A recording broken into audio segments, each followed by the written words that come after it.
L'évangile de Luc. Luc chapitre 1. Un petit préambule à Noël. Je vais reculer un peu ça. Voilà. Luc, le chapitre 1. On fait une assez longue lecture, trentaine de versets. Les versets 26 à 56. Au 6e mois, l'ange Gabriel fut envoyé par Dieu dans une ville de Galilée du nom de Nazareth, chez une vierge fiancée à un homme du nom de Joseph, de la maison de David. Le nom de la vierge était Marie.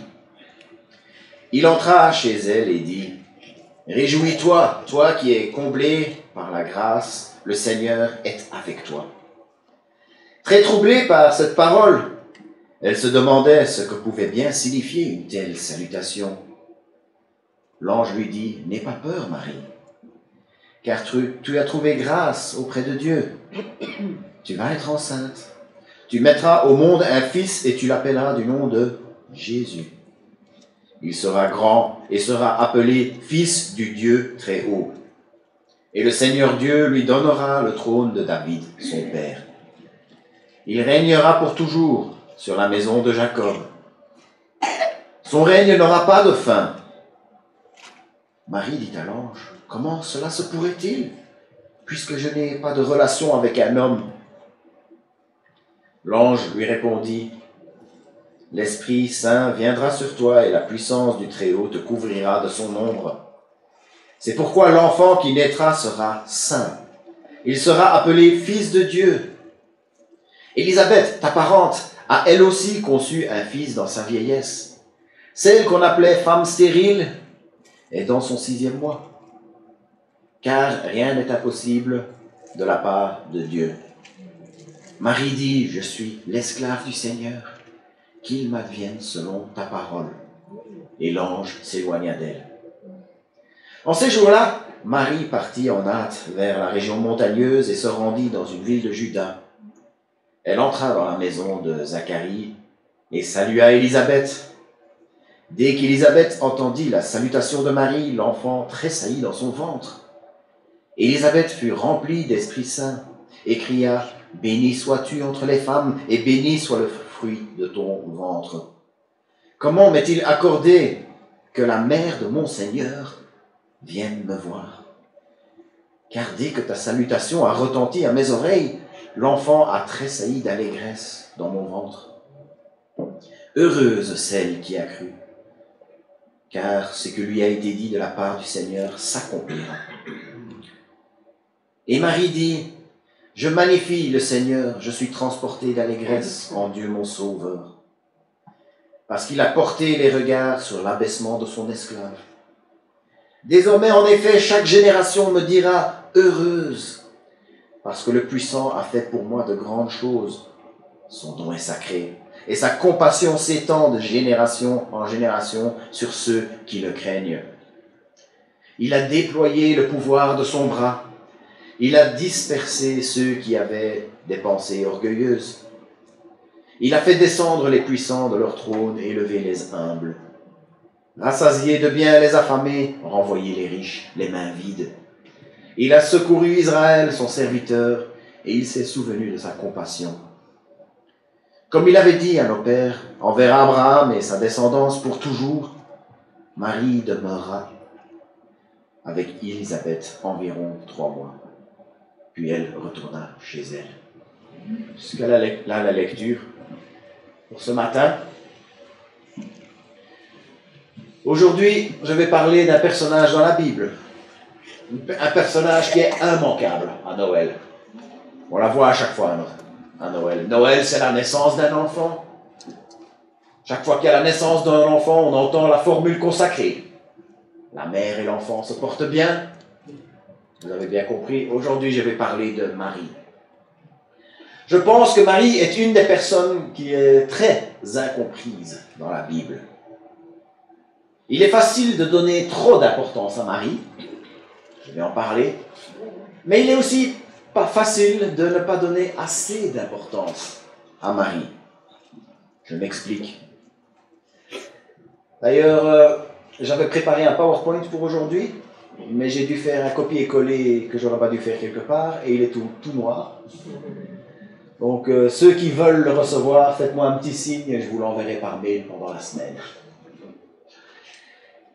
Quand on entre dans une église catholique, il y a une chose qu'on ne peut pas s'empêcher de remarquer.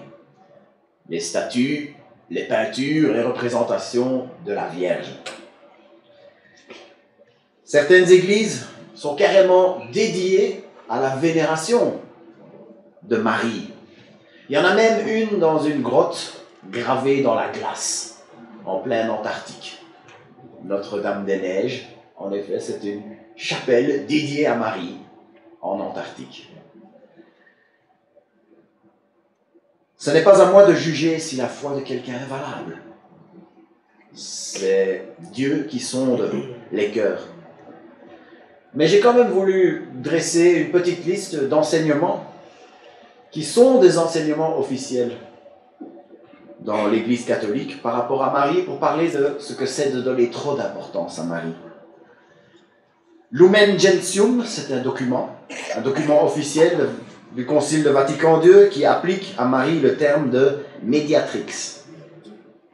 Ce qui veut dire qu'elle aurait un rôle de médiatrice dans la rédemption salvifique de Jésus.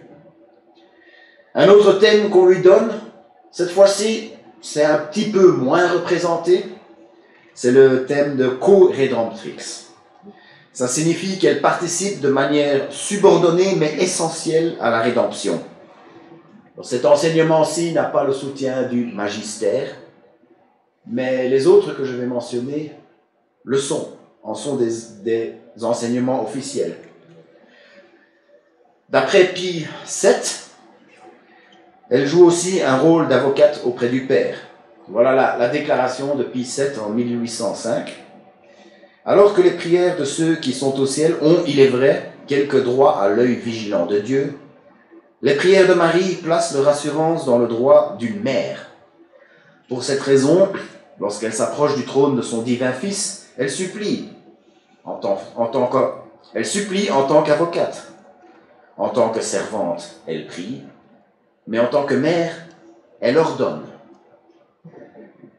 Je vais encore mentionner deux autres enseignements, et qui celles-ci ont ce qu'ils appellent le statut de dogme. Ce qui veut dire qu'il a été prononcé ex cathedra. Donc moi je suis en train de parler ex cathedra. Ça c'est la cathèdre. Et quand un pape prononce quelque chose ex cathedra, c'est considéré comme un dogme, quelque chose sur lequel on ne peut pas revenir, quelque chose qu'on ne peut pas remettre en question, et qui doit être cru par tout fidèle.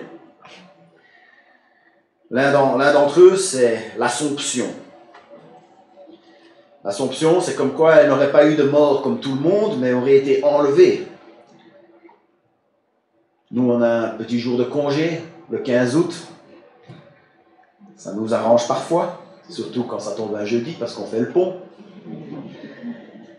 Mais voilà la déclaration de Pie XII. Nous proclamons et définissons qu'il s'agit d'un dogme révélé par Dieu que la mère immaculée de Dieu, Marie, toujours vierge, lorsque le cours de sa vie terrestre fut terminé, fut enlevée corps et âme dans la gloire du ciel.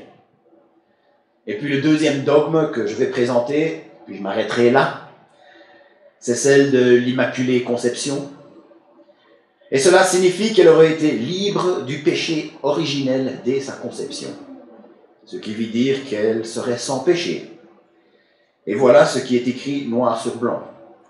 C'est que c'est une doctrine révélée par Dieu et qui doit être crue fermement et constamment par tous les fidèles. Après avoir fait ce portrait-là, je vais réaffirmer une deuxième fois, ce n'est pas à moi de juger si la foi de quelqu'un est valable ou pas, c'est Dieu qui sonde les cœurs. Mais tous ces enseignements qui ont été mentionnés, et qui seront dans le PowerPoint, si vous l'apprenez, ils sont tous... si on considère la parole de Dieu comme la seule autorité en ce qui concerne l'enseignement que nous pouvons donner, tout ce que je viens de mentionner, au mieux, c'est sans fondement biblique, Et au pire, ce serait carrément contraire à l'enseignement biblique. Je vais lire deux versets qui, je pense, parlent pour elles-mêmes. Il y a beaucoup de versets dans la Bible qui parlent pour elles-mêmes. Ça rend parfois le travail du pasteur facile. 1 Timothée, je vais les lire et puis brièvement je vais passer à l'autre côté du spectre. Je parlais de ceux qui donnent trop d'importance. Maintenant, je vais parler de ceux qui ne donnent pas assez d'importance. Premier texte dans 1 Timothée 2, 5 et 6. Car il y a un seul Dieu. Il y a aussi un seul médiateur entre Dieu et les humains. L'être humain Jésus-Christ, qui s'est donné lui-même en rançon pour tous. C'est le témoignage rendu en son temps. Et le deuxième, en Luc 1, 46 et 47, d'ailleurs que je viens de lire, Marie dit « Je magnifie le Seigneur, je suis transportée d'allégresse en Dieu, mon Sauveur. » Une personne sans péché n'a pas besoin d'un sauveur. Je crois que j'en ai assez dit de ce que c'est de donner trop d'importance à Marie. Et maintenant, rapidement cette fois-ci, je vais parler de ceux qui ne donnent pas assez d'importance à Marie. En réaction à toute cette vénération de Marie, il y a eu un espèce de mouvement de réaction, un mouvement réactionnaire qui a fait que des gens ont commencé à l'ignorer carrément. J'ai connu des gens qui m'ont dit « Si tu as une fille, il ne faut surtout pas l'appeler Marie. » Bon, je ne l'ai pas appelée Marie, ma fille, mais je n'ai vraiment aucun souci à ce qu'on l'appelle sa fille, parce que vous allez voir, c'est un personnage de la Bible que j'aime beaucoup. Les mouvements réactionnaires vont souvent trop loin. Comme par exemple celui qui entend que le fructose, ça fait grossir, et qui arrête de manger des fruits, et qui ne mange plus que du Nutella le matin. C'est un exemple d'un mouvement réactionnaire qui va trop loin. De la même manière, la réaction à la vénération de Marie, il y a des gens qui réagissent en allant trop loin et qui se mettent à attraper des boutons chaque fois qu'on dit quelque chose de bien par rapport à elle. Et c'est bien dommage. C'est bien dommage parce que c'est un personnage qui peut nous apprendre beaucoup de choses dans pas mal de domaines. Et en fait, c'est parfaitement biblique de dire qu'elle est bénie. 2 fois dans ce passage que j'ai lu, on l'a appelée bénie. Alors moi aussi, je peux l'appeler bénie. D'abord peut-être un petit personnage, un petit portrait du personnage de Marie. Elle vivait une ville de Nazareth. Alors c'est pas le petit village qui est au sud-est de Gand, en Flandre orientale. Non, c'est pas ce Nazareth-là. C'est Nazareth en Galilée. Nous connaissons très bien ce nom parce que c'est la petite ville, le village où Jésus vivait, où il a grandi. Mais avant ça, Nazareth, c'était ce qu'on appellerait peut-être aujourd'hui un trou perdu. J'ai voulu citer un nom d'un trou perdu qu'on connaît, mais j'ai décidé de ne pas le faire, parce qu'avec la chance que j'ai, il y aurait quelqu'un qui viendrait justement de cette ville, qui se sentirait insulté.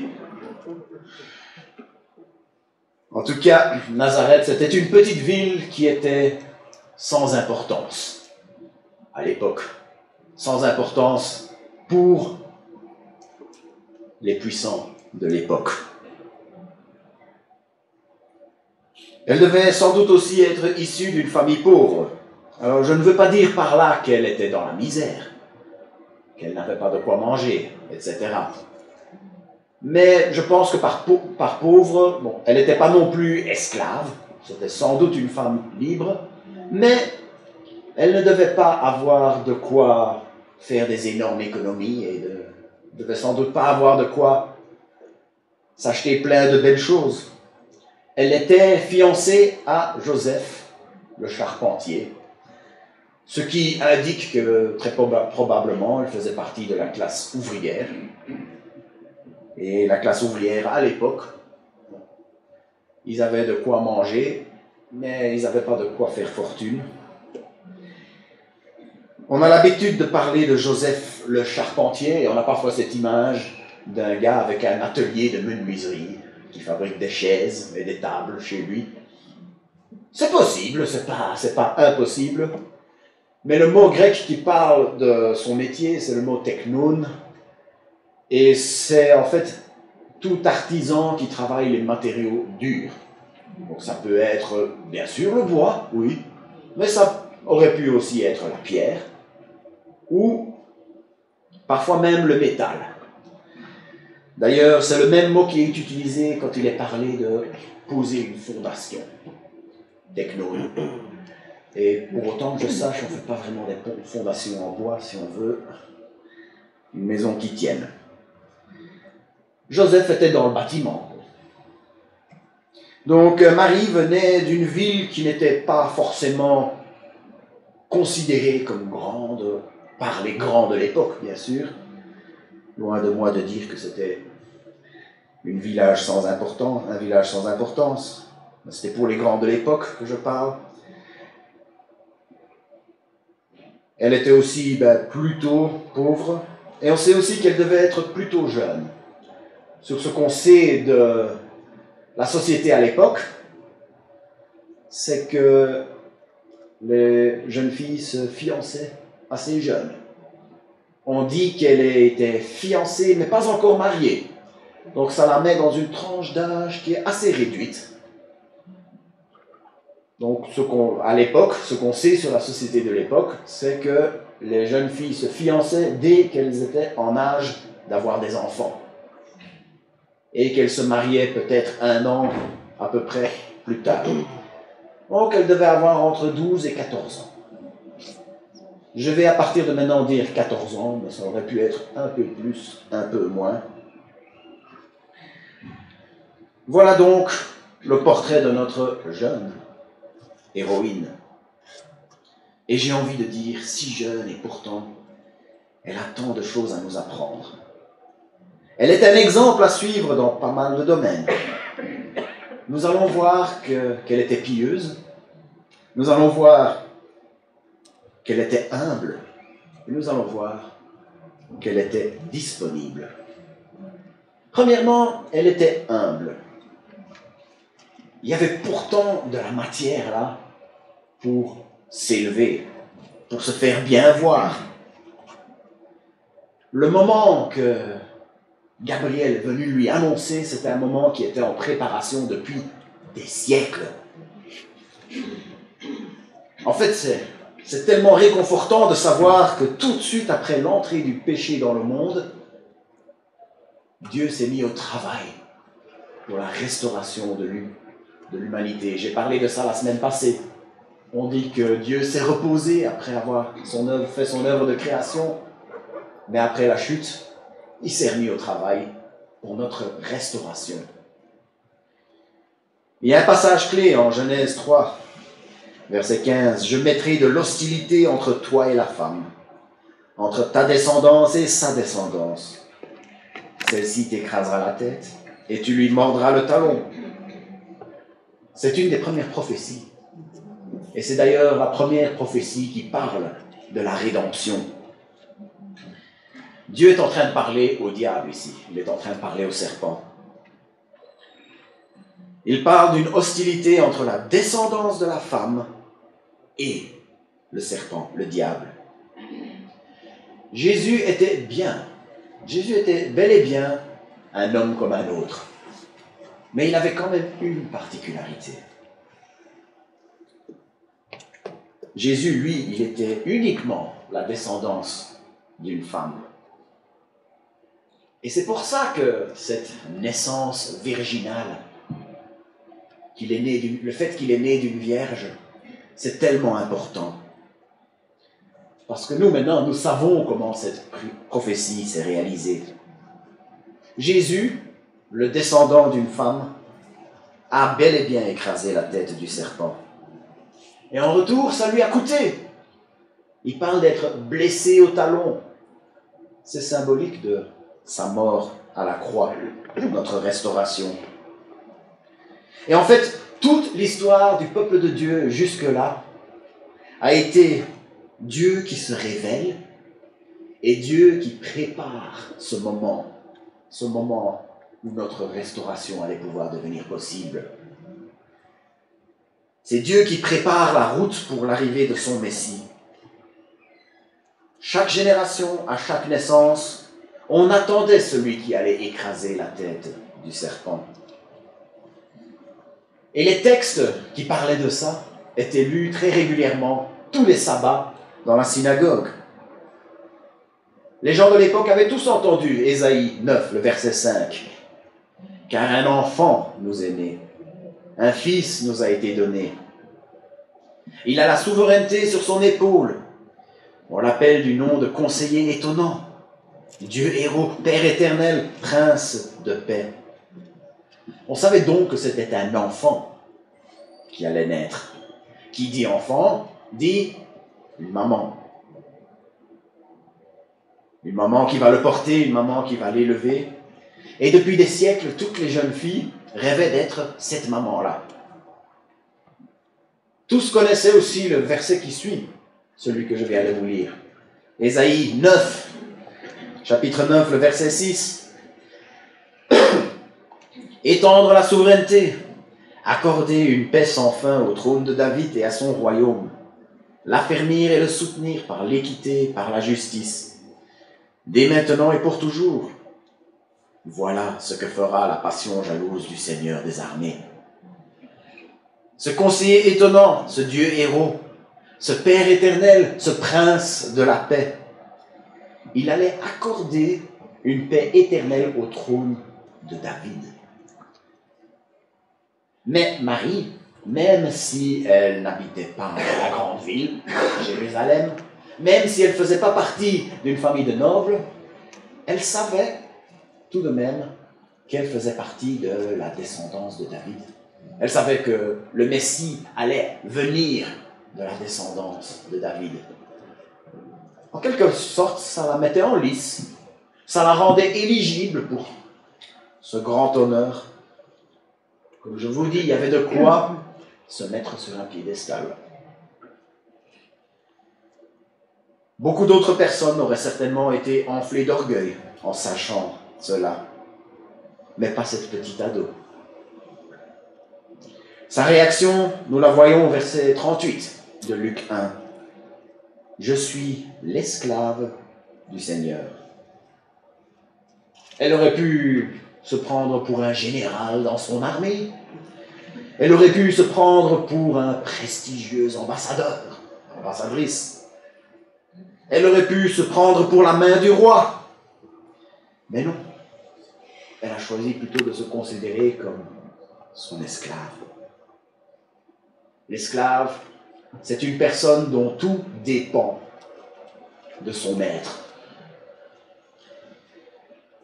Ça, c'est le premier signe de son humilité. Puis un deuxième signe de son humilité. Nous voyons son chant de louange, que je vais d'ailleurs lire en bénédiction à la fin de ce culte. Son chant de louange, elle dit, mais ce chant de louange, elle l'a prononcé juste après avoir entendu cette phrase-ci, par sa cousine, beaucoup plus âgée, Élisabeth. Comment m'est-il accordé que la mère du Seigneur vienne me voir? Quand on me parle comme ça, il y a la tentation qui est grande de me mettre sur un piédestal. Elle aurait pu se dire, qu'est-ce que je suis magnifique, hein? Elle aurait pu. Mais au lieu de ça, elle choisit de dire, je magnifie le Seigneur. Et elle envoie ce magnifique chant de louange. C'est vrai qu'elle se réjouit, mais dans ce chant de louange, il est clair que cette réjouissance, c'est en son Dieu, cette réjouissance, c'est en son Sauveur. C'est la question que je vous pose à chacun d'entre vous maintenant. Est-ce que vous êtes prêts à dire à Dieu, je suis ton esclave, je suis l'esclave du Seigneur. Est-ce que vous êtes prêts à reconnaître que c'est lui et lui seul qui mérite réellement d'être magnifié? Marie était humble. Elle était aussi disponible. Disponible malgré tout. Ça avait beau être un honneur, celui de pouvoir être la mère du Messie, la maman du Messie, mais ça n'allait pas être une partie de plaisir. Ça n'allait pas être de tout repos. D'ailleurs, en fin de compte, ça allait être une réelle souffrance pour elle. Combien de gens allaient croire son histoire quand son ventre allait commencer à s'arrondir? Si elle se mettait à parler d'anges et de Saint-Esprit, quelle allait être la réaction des gens de l'époque? D'ailleurs, on se moque parfois de nous les chrétiens. On a déjà eu quelques-uns qui me disent: comment est-ce que vous voulez croire cette histoire d'ange et de Saint-Esprit? Est-ce qu'on n'aurait pas inventé cette petite histoire pour cacher quelques bêtises qu'elle aurait fait avec un des garçons du village? Encore là, je suis poli. Les choses qu'on peut entendre quand on parle de ça sont parfois bien plus dures, beaucoup plus moqueurs. Pour aujourd'hui, je vais donner la réponse courte à pourquoi je crois quand même cette histoire. La parole de Dieu a été écrite sur une période de 600 ans, par une quarantaine d'auteurs, et malgré cela, tout au travers de toutes ces pages, reste parfaitement cohérent. Dans cette parole de Dieu, il y a des dizaines et des dizaines, je ne les ai pas comptées, mais s'il n'y en a pas 100, on n'est pas loin, de prophéties qui se sont réalisées. Et depuis qu'elle existe, des empires, des empereurs ont essayé de la détruire et n'y sont jamais arrivés. C'est pour ça que quand cette parole me dit quelque chose, moi j'y crois. D'ailleurs, ne pas y croire, voilà ce qui est incohérent. La voilà, Marie, à 14 ans. Elle n'avait rien fait de mal. Et elle apprend qu'elle va tomber enceinte. Qu'est-ce qui devait se tourner dans sa tête? Elle a dû se dire: c'est sûr, je suis fiancée à Joseph, mais Joseph, ça ne va pas lui plaire, il va me rejeter. D'ailleurs, tout le village va me considérer comme la traînée de service. Et pour finir, elle va devoir élever un enfant tout seul. Bon, heureusement, à la fin, c'est pas ce qui s'est passé. Dieu a quand même pourvu. Mais elle ne savait pas ça à ce moment-là. On n'aurait pas pu lui en vouloir si elle avait dit non merci, sans façon. Il y a bien quelqu'un d'autre qui peut faire ça. Mais que répondit? Qu'est-ce qu'elle a répondu? Qu'il m'advienne selon ta parole. Qu'il m'advienne selon ta parole. En voilà une phrase dangereuse. Il y avait ce qu'elle savait, mais il y avait aussi tout ce qu'elle ne savait pas. Elle allait devoir fuir dans un pays étranger pour fuir un massacre, échapper à un massacre. Et un dénommé Siméon allait lui prédire quelque chose. Il lui a dit qu'une épée la transpercera. C'était pour lui dire qu'elle allait devoir vivre la pire chose qu'une maman peut vivre, la perte d'un enfant.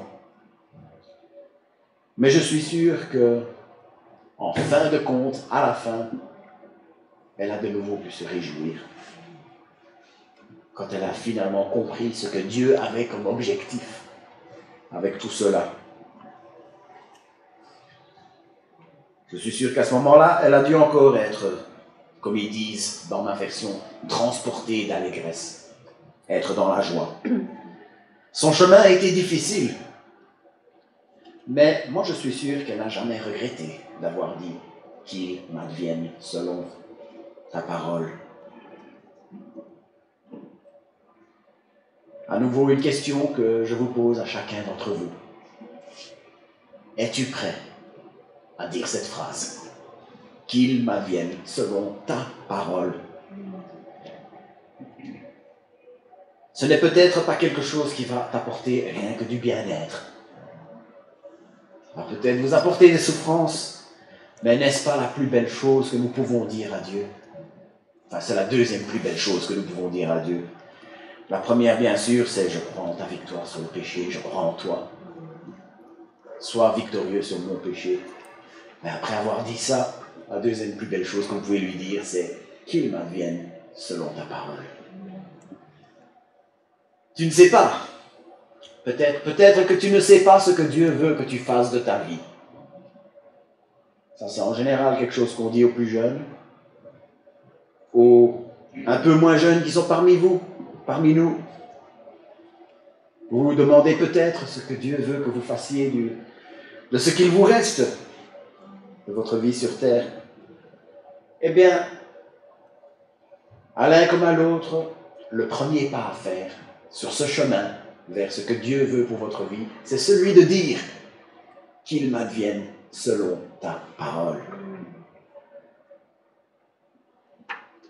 Cette église ici sera dynamique, premièrement, si nous mettons la parole de Dieu au centre, bien sûr. Mais cette église, ici, Liège, centre, qui dit, cette église de Liège, rue des Croisiers, ne sera dynamique que si chacun d'entre nous, si beaucoup d'entre nous disent qu'il m'advienne selon ta parole. Marie était humble, elle était disponible et elle était pieuse. Pieuse, la piété, voilà la définition du Larousse. La piété, c'est une vertu qui dispose à rendre à Dieu l'honneur qui lui est dû par des actes extérieurs de la religion. J'espère que vous me connaissez assez pour dire que j'aime pas trop cette définition du Larousse. Je ne suis pas d'accord avec le Larousse ici. Les actes extérieurs. Non, mais. Les actes extérieurs, c'est bien, mais si c'est tout ce qu'il y a, ça ne vaut rien. À elle seule, elles ne valent rien. C'est ce qu'il y a inside qui compte, n'est-ce pas? Pendant un moment, au travail, je faisais ce qu'on appelait l'ouverture de l'usine. C'était une usine qui pouvait assez bien tourner avec juste 2 personnes. Et puis les autres ouvriers, les employés, les vendeurs, les comptables et tout, arrivaient vers 8 heures. Donc on arrivait à 2, à 5h30 du matin, même parfois un peu plus tôt, parce qu'il fallait que le premier camion commence à charger à 5h30. Et arrivé 8 heures, c'était à peu près l'heure de notre pause café, aux 2 qui avaient fait l'ouverture. Et le petit coin café se trouvait juste à l'entrée. Donc j'étais là avec ma tasse. Pensez bien, je démarrais à 4h du matin, donc il m'en fallait une grosse tasse. Et je me mettais à l'entrée et tout le monde entrait. Et comme on était dans le Vlaams Brabant, il n'y avait pas la bise, tout le monde se serrait la main. Et il n'y a personne du Brabant flamand ici.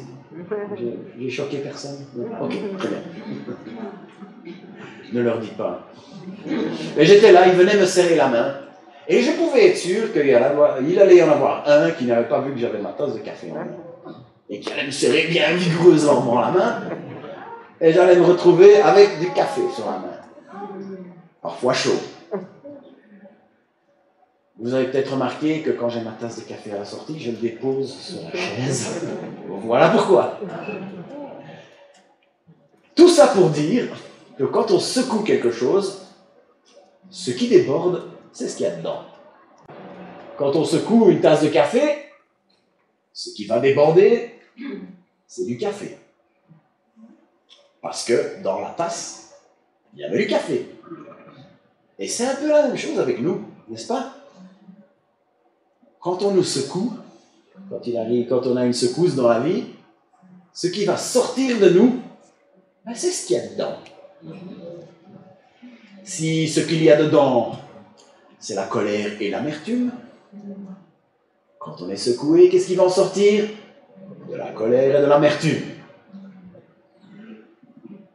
Mais quand ce qu'il y a dedans, dans le cas de Marie, c'était la piété, l'amour de son Dieu, la connaissance de sa parole, ben le jour où elle a été secouée, qu'est-ce qui en est sorti? Un magnifique chant de louange. Et quel chant de louange! On lui a donné un nom, on l'appelle le Magnificat. Ça s'appelle le Magnificat parce que dans la version latine, c'est le plus grand mot qu'il y a dans la première phrase. Il n'y a pas d'autre raison.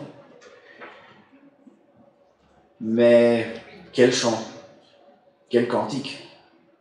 Elle fait vraiment le tour de l'Évangile. 3 versets où elle glorifie Dieu de ce qu'elle ait eu cet immense privilège. 2 versets où elle fait l'éloge de la sainteté et de la compassion de Dieu.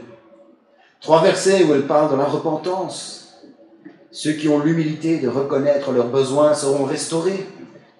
Ceux qui s'obstinent et refusent de le reconnaître seront dispersés. Et puis un verset qui parle de Dieu comme celui qui secourt. Et elle se souvient de la promesse qui a été faite à Abraham, plus de 1500 ans plus tôt. Je crois qu'on peut dire une chose, c'est que Marie avait bien écouté à la synagogue. Elle l'avait fréquentée, elle avait bien écouté. Parce que cette prière, elle est truffée d'allusions à ce qu'elle avait de la parole de Dieu à l'époque, l'Ancien Testament, la Torah. Je vais juste citer quelques exemples. Dans Exode 20, verset 6, il dit que Dieu a de la compassion envers ceux qui lui obéissent. Puis dans Psaume 103, 17, il dit qu'il a de la compassion envers ceux qui le craignent. Et en Genèse 17, 7, il parle de cette alliance pour toutes les générations qui suivront. Et Marie fait un beau résumé de tout ça au verset 50, en disant « Sa compassion s'étend de génération en génération sur ceux qui le craignent. » Il y a aussi cette autre phrase. « Il s'est souvenu de sa compassion. » Ça, c'est une phrase qui vient de Psaume 93, le verset 8. Il y a une autre femme qui a vécu une grossesse miraculeuse. D'ailleurs, le petit passage que j'ai lu pendant le moment de prière venait de cette prière-là. Il s'agit de Anne, la maman de Samuel. Marie a dû bien se souvenir de cette prière. Parce que Anne avait dit, ceux qui étaient rassasiés se vendent pour du pain, mais ceux qui étaient affamés ont du répit. Et on voit quelque chose de similaire chez Marie. Je sais parce qu'elle chantait une phrase similaire. Rassasiés de bien les affamés, renvoyer les riches des mains vides. Quand Marie a été secouée, c'est ce qu'il y avait à l'intérieur qui a débordé. C'est ce chant de louange. Je crois qu'une petite leçon que nous pouvons apprendre, c'est qu'il faut veiller à ce qu'il y a en nous. Il faut veiller à ce qu'on laisse remplir notre cœur, à ce qu'on laisse remplir notre vie, parce que le jour où nous serons secoués, c'est ce qu'on a laissé remplir notre vie qui va déborder. Pourquoi est-ce que Dieu a choisi Marie et pas une autre pour cette tâche importante dans son plan pour notre restauration? Moi, je ne prétends pas connaître le conseil de Dieu. Je ne prétends pas connaître toutes les motivations de Dieu dans ce qu'il a fait. Mais nous pouvons supposer avec pas mal de sécurité qu'il avait choisi Marie pour ces 3 raisons-là. Il y en avait certainement d'autres. Dieu savait qu'elle avait ses attitudes et qu'elle aurait ses réactions. Il savait qu'elle n'allait pas s'enfler d'orgueil et de prendre cet honneur qu'elle avait reçu comme quelque chose pour lequel elle allait pouvoir tirer profit. Elle n'allait pas profiter de cette situation parce qu'elle était humble. Il savait que Marie n'allait pas refuser le challenge parce qu'elle savait se rendre disponible. C'était celle qui allait passer le plus de temps avec le Fils de Dieu pendant son temps sur la terre. Personne n'a passé autant de temps avec Jésus que Marie. D'ailleurs, c'était la seule personne qui était là à la naissance et à la croix. Elle était là du début à la fin, même si on peut voir qu'il y avait possiblement un moment où elle a dû peut-être douter. On n'en est pas certain, mais certains le pensent. Mais en tout cas, Dieu savait que elle était celle qui allait pouvoir passer ce temps. Je pense qu'il voulait que ce soit une femme qui avait le Yirat Shamayim et la Ahavat Hashem, c'est-à-dire la crainte de Dieu, la crainte du ciel et l'amour de Dieu. L'œuvre de Dieu est terminée, l'œuvre de restauration de Dieu est terminée. Elle est terminée à la croix. Cette œuvre-là est terminée, mais il y a d'autres œuvres qui ont commencé depuis lors. Dieu peut encore nous utiliser dans son œuvre de propagation, de proclamation. Dieu peut encore nous utiliser, d'ailleurs il le fait tous les jours, dans son œuvre d'édification. Et pour cette œuvre-là, c'est les mêmes critères pour les gens qui le recherchent. L'humilité, la disponibilité et la piété. J'espère que c'est notre désir à chacun d'entre nous de faire partie de cette œuvre de Dieu. Que Dieu qui travaille au travers de nous pour la propagation de son message de restauration, pour l'édification les uns des autres. C'est une œuvre que Dieu continue à faire. C'est une œuvre pour laquelle Dieu vous appelle encore aujourd'hui. Et les critères sont les mêmes. Soyons humbles, soyons disponibles et travaillons à notre piété pour que, quand nous sommes débordés, que ce soit aussi un chant de louange qui en ressort. Parlant de chant de louange, nous allons en chanter un maintenant. Ô viens bientôt, Emmanuel. Un chant de la saison. Nous sommes heureux de ce que Jésus est venu et de tout ce travail qu'il fait en nous. Voilà de quoi parle ce chant. Ô viens bientôt.